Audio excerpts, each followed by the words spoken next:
Alexandria Ocasio-Cortez is bringing Democrat socialism to the forefront of the 2018 midterm elections, and One America's Alex Salvi has warned how the progressive movement isn't gaining traction, even in the liberal state of Hawaii. The inner fight within the Democrat Party is alive and well, as it weighs whether to deliver a more centrist or progressive message going into midterms.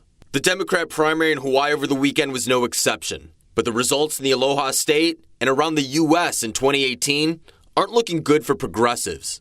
Progressive stars such as Vermont Senator Bernie Sanders and New York congressional candidate Alexandria Ocasio-Cortez have taken their platforms mainstream. We're very clear about our message, very clear about our priorities, and very clear about the fact that even if you've never voted before, we are talking to you. However, so far in 2018, a majority of their candidates have fallen short in their primary elections, with the dark blue Hawaii being no different.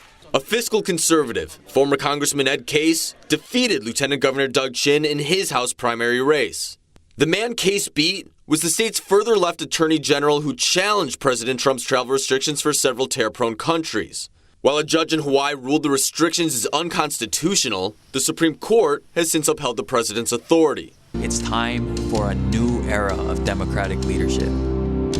My name is Kaniela Ng, and that's why I'm running for Congress. Another candidate who lost the case was 29-year-old State Representative Kaniela Ng, a self-proclaimed Democratic socialist. It's easy to blame Republicans, to blame Trump for our problems, but we have to look in the mirror. Who controls our state? Who's controlling our party? An endorsement and campaign stops by Ocasio-Cortez couldn't propel him to victory over the winner Case or the second-place Chin.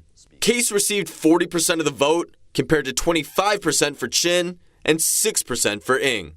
The defeat adds salt on an already open wound, inflicted by last week's primary defeats of other populist progressives in Michigan. Michigan, I need you to support, to knock doors, to vote for Abdul El-Sayed. Progressive Abdul El-Sayed was trying to become the state's first Muslim governor, but finished nearly 20 points behind establishment Democrat Gretchen Whitmer. Just one seat out of 435 isn't what's going to get us there.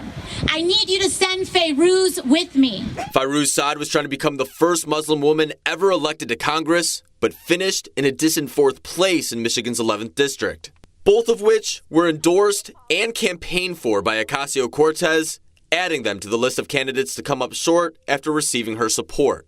In Missouri, Cori Bush lost her race after being supported by Sanders and Ocasio-Cortez. I also want to thank Brent for representing our movement.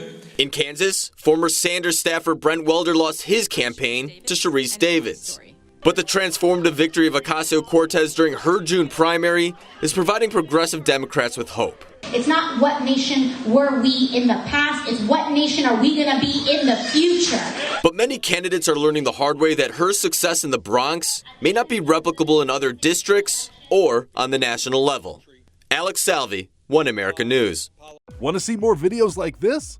Click on the link below and subscribe to One America News on YouTube, and call your cable provider and kindly demand that One America News is added to your lineup. Call and subscribe today.